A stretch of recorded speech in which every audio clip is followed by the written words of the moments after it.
reka ishimwe rigere ku mana ibihe byose. Uyu munsi tugiye kuganira ku ijambo rivuga ngo imibereho yo gushima. Ese bwira mu mibereho yawe yo gushima, ushima gute? Ngenda shimana ko turi hano hantu, nawe bishobora kudukurikira, birashoboka ko udukurikiye amasaha utajya ushima Imana, ariko uyu munsi ndagira ngo wumve akamaro ko gushima Imana, icyo kazana mu buzima bwacu.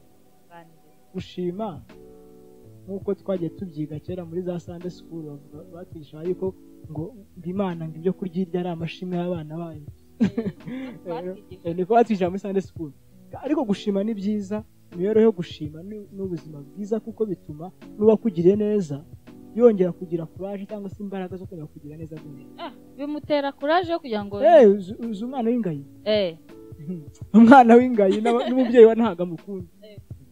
Nubuze rero imibereho yo gushima, kandi Bibiliya tubwiye cyane cyane nko mu ijambo ry'Imana, mu bibi no mu byiza duhore mushima, duhore dushima, kuko byanga bikunda hari igihe ushobora kumva ko ari bibi kuri wowe kandi hari ibyiza bikugezaho. Niyo mpamvu hano muri Zaburi hatubwira ya 50 ibice 23 ngo untambira ishimwe wese aba anyubahiriza. Ni Imana yabikora. Imana kuko reka nkwereke, amashimwe agaragaza kwakira.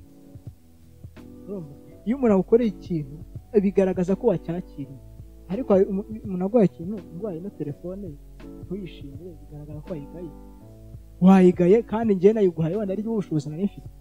Ariko iyo ushimye uba wakiriye. Kandi nko urugero nguha gatoya, Yesu Kristo bikwereka abantu yakijije icumi, abakiza indwara bari barwaye, baragenda noneho umwe aragaruka gushima. Arangije amaze se abandi 9 bari hehe? Bivuze ngo we expectinga ko n'abandi bose bari buze gushima. Noneho we ntabwo yatawe gukira gusa, ahubwo yahawe n'indi migisha irenze. Ndi nayo mpamvu na Yesu atubera urugero rwiza. Twize mu ijambo rye aratubwira ngo yagiye kuzura Lazaro wari umaze iminsi 4 mu mva. Ukumva yari yapfuye biriseri tari ibyo kubera. Noneho Yesu we ajya kugira ngo amuzure, yashimye Imana. Dufata urundi rugero, ari kugaburira abantu, afata umutima arawushimira, ntabwo awusengeye, arashimira. Njyewe ngira ikibazo nk'iyo akenshi nk'umuntu agiye nko kurya bamuhaye ifunguro, urumva ugasanga bari kurisengera, ugasanga atangiye no kwicuza ibyaha, atangiye no kugira uti njyewe nafata nabati Imana ushimwe kuri ifunguro rimpaye, bakumva ko iryo ntabwo ari isengesho.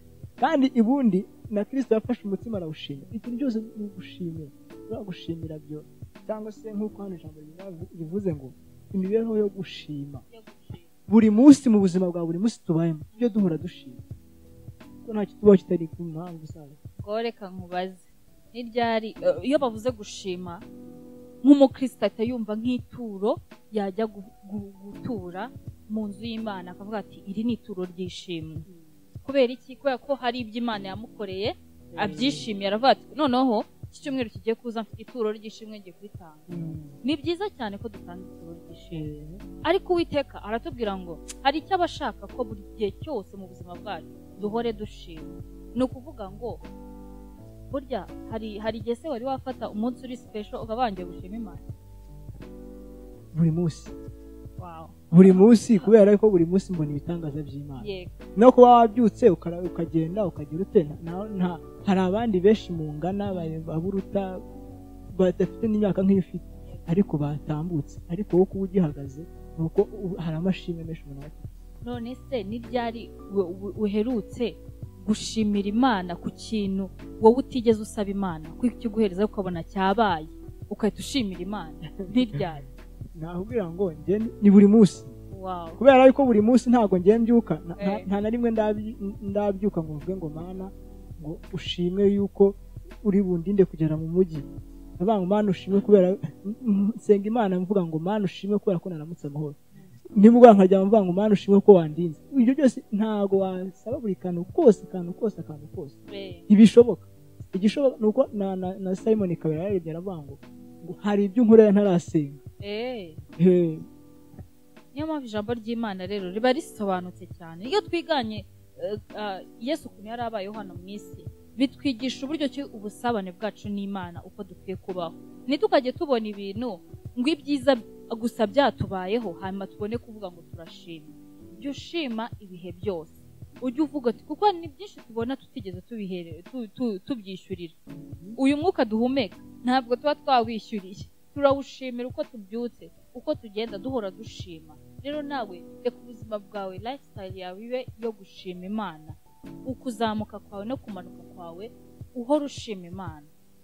Intambwe utera zose ujya mbere uhora ushima Imana, kandi ubuzima bwawe buzagenda bwuzura butohagira uko tuvuga, kubera ko nta kuntu ushobora kumbwira ngo uhora ushima Imana hanyuma Imana ikabona nk'aho nyine ugatekereza nk'umwana w'umuntu ukuntu Imana ibibona, kandi Imana mu by'ukuri yo irakubona nk'umwana wawe. Papa, umwana wanjye nkunda ndamwishimiye. hari ahantu baravuze ngo mu kuzamuka kwawe no kumanuka kwawe, njyewe ikintu mbona ku ijambo ridusezeranya ko tuva mu bwiza tujya mu bundi, nta n'impamvu yo kumanuka, duhora iyo ushima byanga bikunda. Ndavuga gutera intambwe, tuvuge nzamutse Remera manutse Kanombe, icyo gihe Imana iraturujye nabi.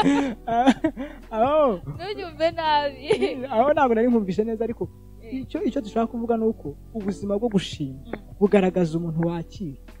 Niba udashima ntunakira, kuko amashimwe niyo atera kuraje umuntu agakwiye kukugira neza. Kandi niba hari ikintu ukeneye mu buzima, shima Imana yuko wagihawe. Ntutegereze, kuko ni mu kwizera wakira, hanyuma ugashima Imana yuko cya kintu wagihawe.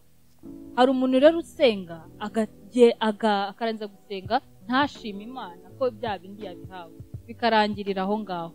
So mu buzima bwacu rero reka duhore dushima, kandi duhore dushima Imana ku bw'ibyiza byose duhereza. Nta kabuza uzajya ubona umusaruro wo gushima Imana mu buzima bwawe.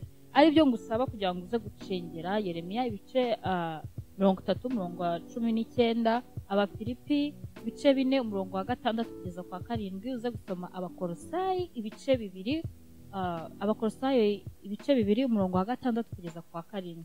Rero Imana iguha umugisha. Rero uyu munsi ugomba gutangaza gukora imirimo myiza Imana iba yagukoreye, ukagenda ubibwira n'inshuti zawe, ukabwira ngiye rwose ndashima Imana aya masaha, ibintu nk'ibyo. Mahoro y'Imana agumye kubana namwe, mwakoze kubana natwe. Bye.